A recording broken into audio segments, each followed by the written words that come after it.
Hey, Mike, this dance is for you. You saved me. You saved me. Winifred Colley dances in tribute to CBC News Edmonton for a story that exposed the manipulative practices of a car dealer. You really helped me. These people try to exploit me. They try to really, really hurt me. But CBC was there just when I needed them. Hello, I'm Adrienne Pan with CBC News Edmonton, and this was just one of many stories we produced in 2013 that demonstrates our extraordinary commitment to enterprise and investigative reporting. That commitment is unmatched in Alberta and has made our newsroom an acknowledged leader in producing accountability journalism in the public interest. We foster this commitment through our morning newsroom meeting. So we were hoping you could do your Olympic funding story today. Every member of the news team, from associate producers to managers, is encouraged to bring forward story ideas that will produce original journalism. Basically, there's a new technology, it's called biochar. And every reporter who generates a good story idea is allowed to pursue the story, no matter their level of experience. Members of Edmonton's legal community are calling for changes to the way the province appoints provincial court judges. First-year reporter Jenny Russell thought it odd that Alberta Justice would politicize a news release announcing the appointment of new provincial court judges. Digging deeper, she exposed the fact that the very process for choosing judges had become politicized. There's other equally qualified people who simply don't have a chance. Darcy DePoe says it's been a persistent but overlooked issue for years. If you don't have ties to the provincial Conservative Party, you're less likely to be appointed to the provincial court bench. Reporter Marion Warnica knew there was a much bigger story behind the death of Betty Ann Gagnon. The developmentally handicapped woman died after months of neglect and abuse in which she was caged like an animal. Well, Adrienne, we found there were several red flags leading up to Betty Ann's death that call into question how the government and our CMP handled the case.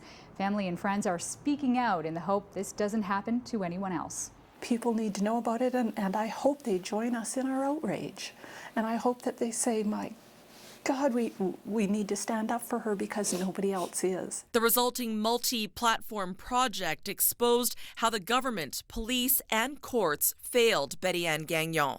And perhaps most importantly, it raised public awareness across the country. A neighbor may have seen this story and it may have triggered something for them or a family member or somebody else who might be suspecting that somebody's being abused. Stories like this open people's eyes to it and make them more aware of the fact that these things do go on. Public awareness spurs government action, which is exactly what happened when veteran political reporter Kim Trinacity exposed the abject failure of a government cost-cutting measure. It left some of the province's most vulnerable people without adequate home care, and in some cases, no home care whatsoever. It surprises you the way that it turns out for you. 100-year-old Helen Pierce was one of many whose home care services were restored after our story aired. I can't give CBC enough credit for the investigative journalism that they're doing about our communities. Journalism that produces positive change in the public interest. That requires two things: a significant commitment of resources and the courage to speak truth to power, to do the stories that others won't or can't. CBC did a great job for me. They saved me a bundle. Remember Winifred Colley? Her story was one of a series about the unethical business practices of car dealerships produced by CBC Edmonton's full-time consumer investigative unit, Go Public. Most other media outlets won't touch stories about car dealerships because they fear losing their lucrative advertising dollars.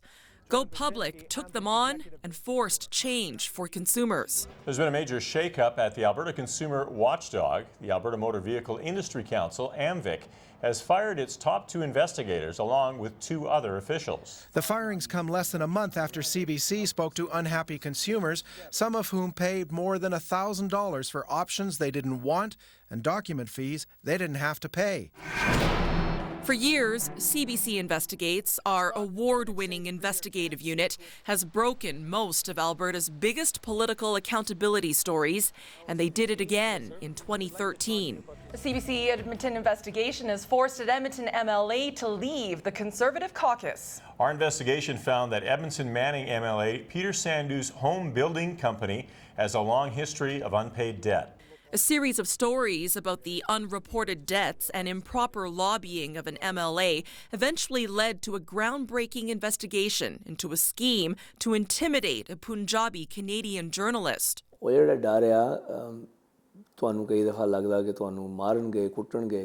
multi-platform project, Imported Politics, is believed to be the first investigative project in Canada to be broadcast and published in English and Punjabi.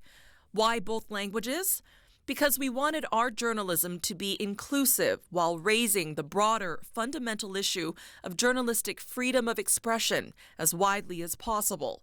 An extraordinary range of public interest journalism from a small regional newsroom. And what you've just seen is only a small sample of what we produced in 2013. CBC News Edmonton is the acknowledged leader in enterprise and investigative journalism in Alberta, and we hope you will recognize our commitment and our achievement. Thank you for watching. For CBC News Edmonton, I'm Adrienne Pan.